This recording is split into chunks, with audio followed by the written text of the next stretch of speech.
Olá pessoal, hoje nós vamos conversar um pouquinho sobre distopias genitais. Tá? É uma doença bastante frequente que compromete relativamente bastante a qualidade de vida de algumas pacientes, principalmente pacientes na pós-menopausa. Tá? Então, é definido como distopia genital ou prolapso de órgãos pélvicos qualquer protrusão de qualquer um dos órgãos pélvicos para o canal vaginal ou posterior da vagina. Tá? Isso é a definição pelo ACOG agora de 2013. Ela é classificada em prolapso numa gradação de 0 a 4, considerando que realmente significativo seriam do grau 2 ou maior que o grau 2. Tá? Mas o principal é levar a sintomatologia da paciente em questão. Também pode ser definida como sendo qualquer projeção descendente do útero ou da parede vaginal anterior ou posterior ou apical dentro do espaço potencial da vagina. E aí levar em consideração sempre a paciente sintomática ou assintomática. E aí as classificações também numa gradação de 0 a 4, considerando como realmente significativo o grau 2 em diante ou maior. É uma doença bastante prevalente, tá? Então 2 a 3% das mulheres são sintomáticas com relação à distopia genital, 20 a 22% entre 18 e 83 anos, mas numa população acima de 50 anos, principalmente aquelas pacientes pós-menopausa, essa prevalência pode ultrapassar os 50%. No estudo WHI, conduzido em pacientes climatéricas, ele encontrou 41% de prevalência entre as pacientes entre 50 e 79 anos.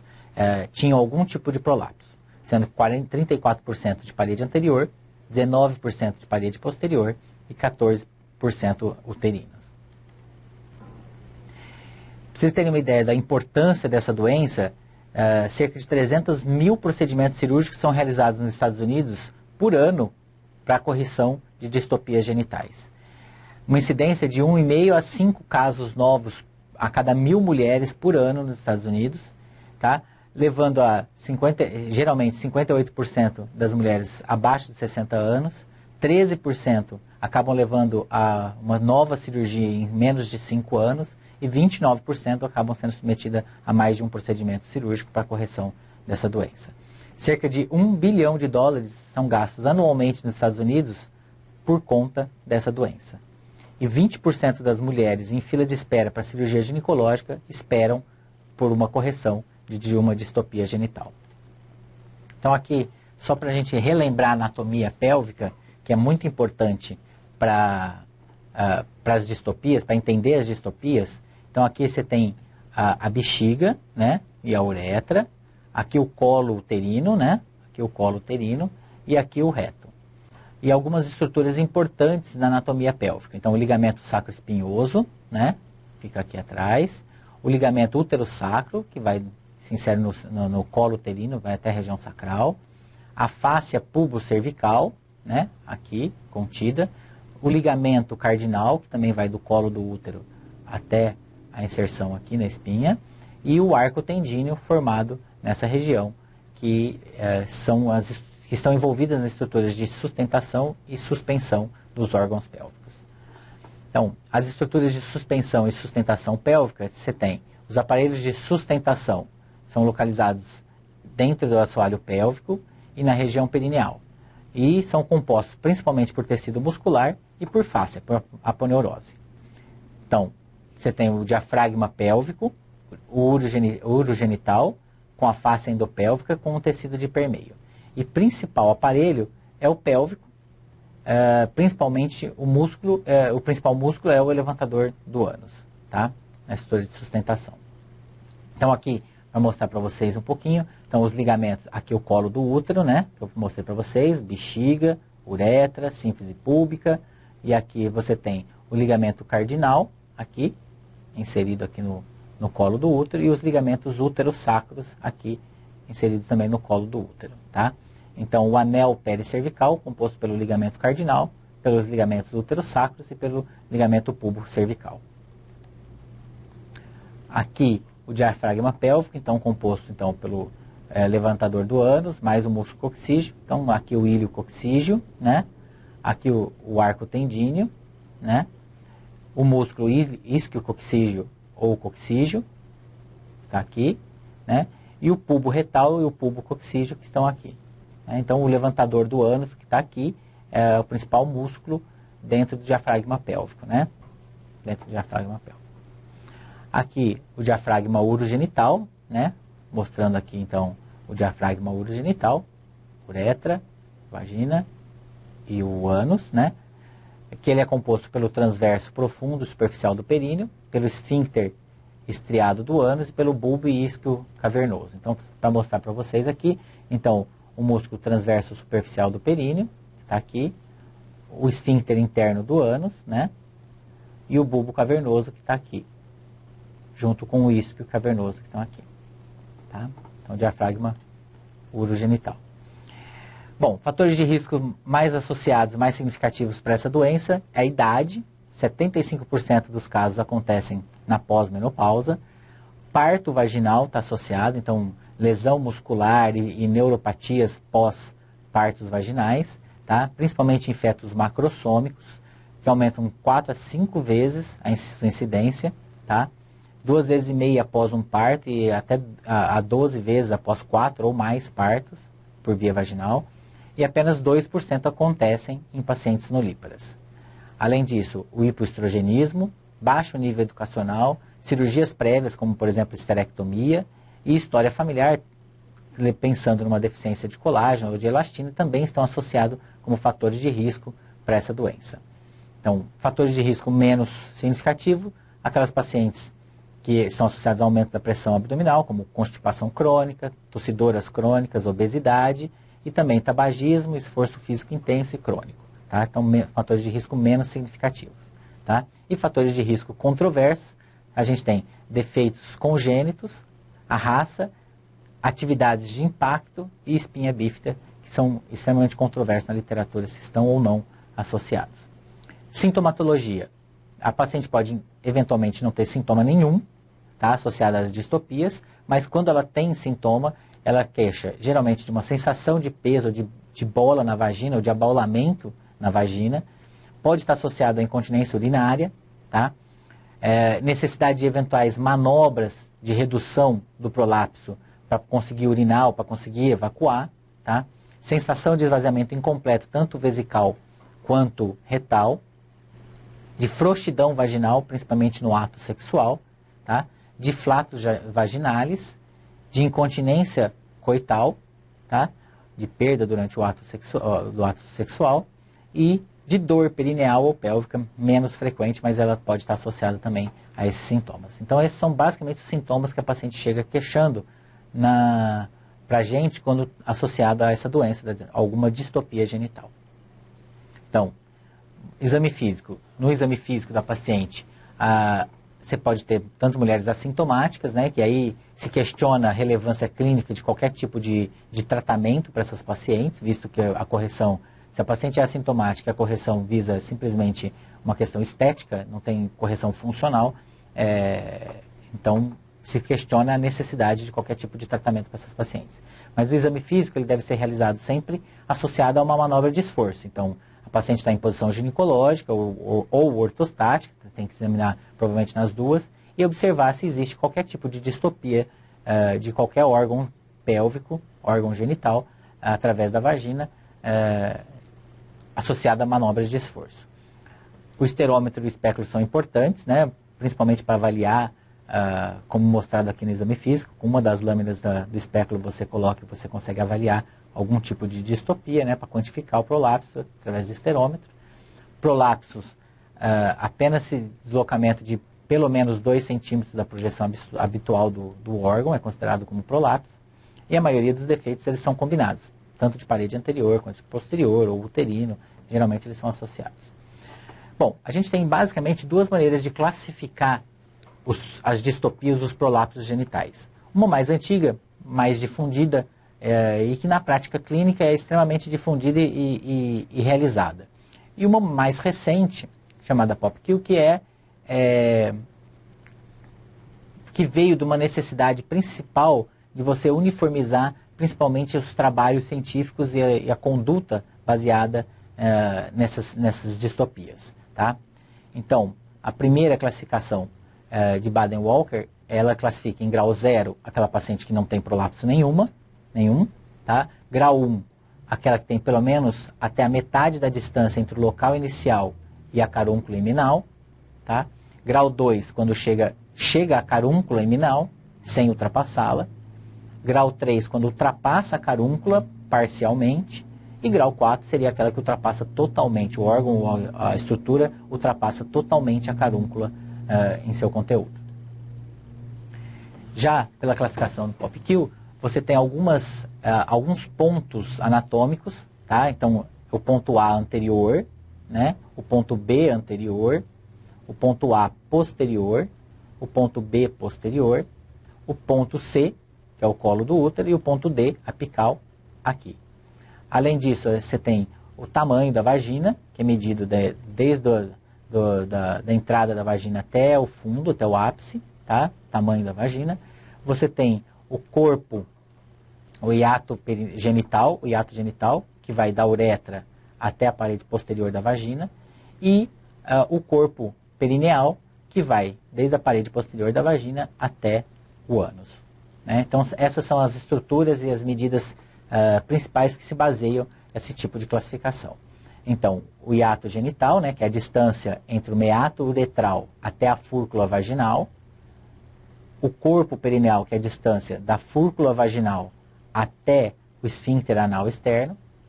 O comprimento total da vagina, que é medido em repouso, tá? Esse sempre em repouso. Se a paciente tiver prolapso, você reduz o prolapso para poder aferir. E os prolapsos internos, a carúncula, são sempre com sinal negativo, tá? Então, os internos da carúncula é negativo, e os prolapsos externos da carúncula sempre com sinal positivo.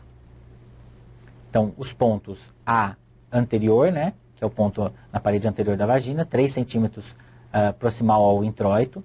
O ponto A posterior, também 3 centímetros proximal ao introito. O ponto B anterior, que é na parede anterior da vagina, é o ponto de maior prolapso. O ponto B posterior, o ponto de maior prolapso posterior, o ponto C, que é apical, que é o útero, e o ponto D, que é o apical do fórnice posterior da vagina, tá? O ponto A, tanto anterior quanto posterior, não tem muita utilidade clínica significativa nesses estudos de prolapso, tá? Então aqui a gente faz uma tabelinha 3x3, onde a gente coloca o ponto A, o ponto BA, o ponto C, o hiato genital, o corpo perineal, o tamanho total da vagina, né, o ponto AP, o ponto BP, né, e o ponto D, e o ponto D, e nessa tabela 3x3 a gente descreve todas as medidas e assim a gente tem uma ideia do quanto, de que tipo de prolapso que a gente tem, né? Então, baseado nisso, a gente vai construindo as tabelas 3x3 e vai definindo qual o tipo de prolapso que a paciente tem. E a gente classifica em prolapso grau 0, que é para paciente que não tem prolapso, na verdade. Grau 1 é onde o ponto BA ou BP ou C ou D estão a menos de menos 1 centímetro da carúncula iminal, né? O grau 2, onde esses pontos estão a no mínimo menos 1 centímetro, né, da carúncula e até mais 1 centímetro da carúncula iminal. O grau 3, onde esses pontos estão a mais de 1 centímetro, mas menos do que a diferença do tamanho total da vagina menos 2, né? E o grau 4, onde esses pontos todos estão a, no mínimo, mais 1 centímetro da carúncula e maior ou igual à diferença entre o comprimento total da vagina menos 2. Tá? Aqui uma comparação entre esses dois tipos de classificação, mostrando que a variação é pequena entre um tipo de classificação e outra, né? Então, o sem prolapso, né? O grau 1 no Baden-Walker, ele é até metade do plano médio da vagina, né? E já no estágio 1, no POPQ, ele vai até menos 1 centímetro da carúncula. O grau 2, que vai da metade até a carúncula no Baden-Walker, e aqui no estágio 2 do POPQ, ele vai de menos 1 até mais 1 centímetro da carúncula. O grau 3, que seria a partir da carúncula no Baden-Walker, aqui a partir de mais 1 centímetro da carúncula. E o grau 4, que seria a projeção total da vagina. Tá? Então, uma comparação mostrando que existem pouca variação entre esses dois tipos de classificação. Mas essa classificação ela acaba sendo mais rigorosa, mais objetiva. E do ponto de vista de trabalho científico, acaba sendo melhor, de uma aplicação melhor. Bom, quais são os tipos de defeito que a gente encontra? A gente tem os defeitos do compartimento anterior, que seriam as cistoceles, né, o defeito central ou lateral ou transverso. Os defeitos de compartimento posterior, que seriam as retoceles. Os defeitos do compartimento central ou apical, que seriam os prolapsos uterinos de cúpula vaginal e enteroceles. E os defeitos de compartimento distal, que seriam as rupturas perineais. Então, só exemplificando para vocês aqui, uma cistocele, tá? Uma perda da contiguidade da integridade da parede anterior da vagina, e aqui é o prolapso parcial da parede vesical aqui para dentro da parede da cavidade vaginal. Tá? Um exemplo para vocês. Aqui um outro exemplo para vocês, mostrando uma cistocele aqui, no meato, aqui já na carúncula, né? Então, aqui a gente vê um outro exemplo, já numa cirurgia, já com a mucosa vaginal aberta, um outro exemplo de uma cistocele importante aqui, né? Aqui, uma retocele, né? Você vê a parede a mucosa vaginal aqui protuída aqui com a retocele, a perda da integridade posterior da vagina e a exposição do reto aqui através da vagina, né? Aqui uma outra retocele, tá? Aqui um prolapso uterino, um exemplo do prolapso uterino, aqui o colo, né? O orifício externo do colo e o prolapso uterino, né? Seria a perda da sustentação do útero. E o diagnóstico diferencial de prolapso uterino de alongamento hipertrófico do colo, que é uma coisa importante, né? Que muitas vezes o que você tem não é um prolapso uterino, e sim um colo hipertrófico, né? Então, para diferenciar uma coisa da outra, é importante a medida com o esterômetro do canal endocervical. Se esse canal estiver acima de 5 centímetros, você suspeita de uma hipertrofia do canal. Pacientes jovens, quando tem essa situação, o que normalmente a gente faz é amputação do colo, uma cirurgia chamada de Manchester, né, com amputação e fixação anterior do paramétrio. Então aqui, um prolapso de cúpula, uma paciente já esterectomizada, com a cúpula vaginal toda prolapsada para fora da vagina. Tá? Então, as rupturas perineais, né, que são as distais, né? Então, as rupturas perineais, grau 1, quando atinge pele e mucosa só. Grau 2, quando atinge o plano muscular ou a meio caminho do esfíncter externo do ânus, tá?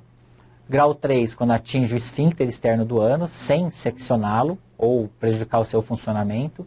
E o grau 4, quando comunica-se o esfíncter externo do ânus e a mucosa retal, tá? Então, aqui é uma ruptura perineal, grau 1. Você vê que só a mucosa e pele que estão com a ruptura, né? Aqui já um grau mais avançado, já de cicatrização, já de ruptura. E as modalidades terapêuticas? Bom, aí para qualquer tipo de distopia, tá? De maneira geral. Você tem os exercícios perineais, em casos muito iniciais, com pouca sintomatologia, eventualmente pode ter algum efeito, né? Os pessários e os cones, quando a paciente tem contraindicação cirúrgica, pode ser o método de escolha de tratamento, mas aqui as cirurgias são padrão ouro. Então, paciente sintomática com algum grau de distopia genital, em geral, o tratamento ele é cirúrgico. Tá? O tratamento não cirúrgico, ele fica restrito aos casos iniciais ou aquelas pacientes com contraindicação cirúrgica por algum motivo, de alguma outra doença, alguma situação que você não queira operar essa paciente. Então, tratamentos não cirúrgicos da distopia, exercícios perineais. Primeira escolha, então, é naquelas distopias estadio 1 e 2, tá? Nos graus 1 e 2, tá? Com pouca sintomatologia associada, e sempre indicado no pós-operatório de forma adjuvante. Tá? Frequência 2 a 3 vezes por dia, pelo período de 15 minutos, alterando contrações rápidas com contrações sustentadas, aí de 5 a 6 segundos. Tá? Ajuda bastante, né, nessas distopias.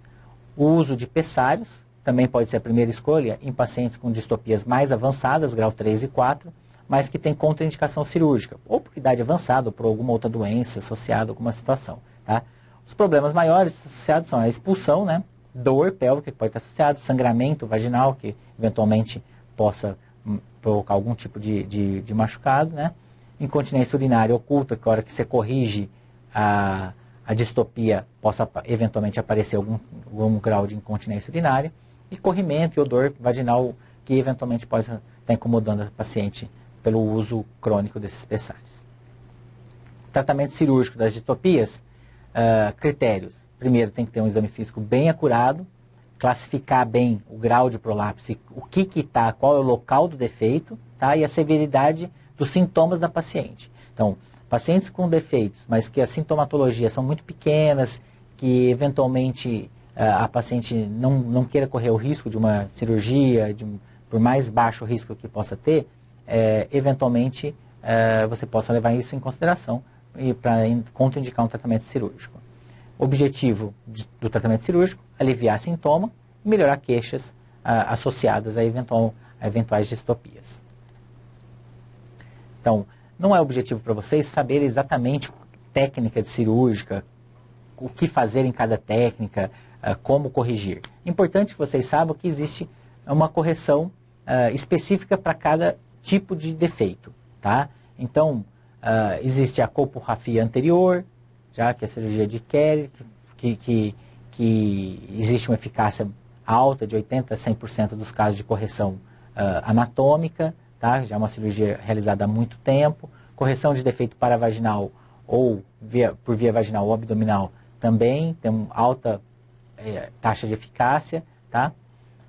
Correção de defeito transverso por via vaginal, tá? Então, são todos os tipos de cirurgia para correção da parede vaginal anterior.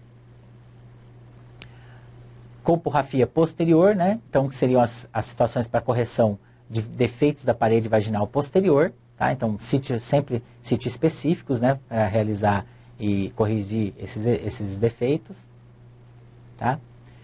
Defeitos vaginais apicais, a gente tem a técnica da colpoclase de Lefort, né? Mas restrita aquelas pacientes idosas que não têm mais desejo nem atividade sexual e que eventualmente você quer contraindicar uma cirurgia de mais grande porte, tá? A cudoplastia de McCall, que seria as suturas dos ligamentos uterosacros, né, no ápice da parede vaginal, né? E a suspensão iliococcígea, né, que seria a fixação da fáscia reto-vaginal à fáscia do músculo iliococcígeo. Defeitos vaginais apicais, você tem a fixação sacroespinhal, né? Ou a sacrocolpopexia abdominal, realizada por via abdominal, tanto para correção dos prolapsos de cúpula vaginal, né? E você tem a correção de distopias com telas, tanto sintéticas quanto biológicas, tá? São técnicas mais recentes que envolvem eventualmente a utilização de material industrializado que pode encarecer o tratamento, né? Então, as sintéticas geralmente são atóxicas, podem ser mono ou multifilamentares, podem ser micro ou macroporosas e podem ajudar na correção de grandes distopias genitais, com correção de todas as distopias ao mesmo tempo. Então, o risco é infecção, extrusão ou erosão, tá? Então, ela, em geral, não é a primeira opção nesses casos. Lembrar que as distopias com telas também podem ser um material biológico, tá? Correção de distopia com tela, então, tem alta eficácia, né? Mas os dados na literatura ainda são insuficientes para você recomendar a utilização ou não dessas telas. Então, hoje em dia está restrita a alguns casos específicos de grandes distopias e que, eventualmente, a correção com a tela possa trazer um resultado melhor. Defeitos da parede vaginal anterior, né? Então, a colpopelinoplastia anterior e posterior, né? São as cirurgias mais realizadas. Esterectomia vaginal com ou sem prolapso, né? Colocação de telas sintéticas para correlação de defeitos, né? Pexia de cúpula no ligamento sacroespinhoso, a promontofixação anterior, promontofixação abdominal, que pode ser tanto por via laparoscópica quanto laparotômica, e a cirurgia de Lawson-Tate para esfincteroplastia anal. Então, aqui um exemplo de uma tela, tá? Só para mostrar para vocês, para exemplificar vocês a correção e a colocação da tela para correção da distopia. Algumas curiosidades, então, o aumento do peso está associado a uma piora do prolapso, tá? Mesmo controlado por idade, paridade, raça, atividade física, tá? Então o aumento do peso está associado ao aumento das distopias, que sugere que o dano do assoalho pélvico associado ao ganho de peso possa ser eventualmente irreversível. O segmento em 5 anos, um ganho de peso médio de 4,4 quilos, mostrou 55% das pacientes. Então, uma curiosidade mostrando que o aumento do peso está associado a piora das distopias genitais. Bom, o que eu queria falar para vocês é isso. Estou à disposição para eventuais dúvidas, esclarecimentos, o que vocês quiserem conversar sobre a aula, sobre os casos. Tá? Meu e-mail está nesse slide e qualquer coisa é só entrar em contato comigo. Obrigado.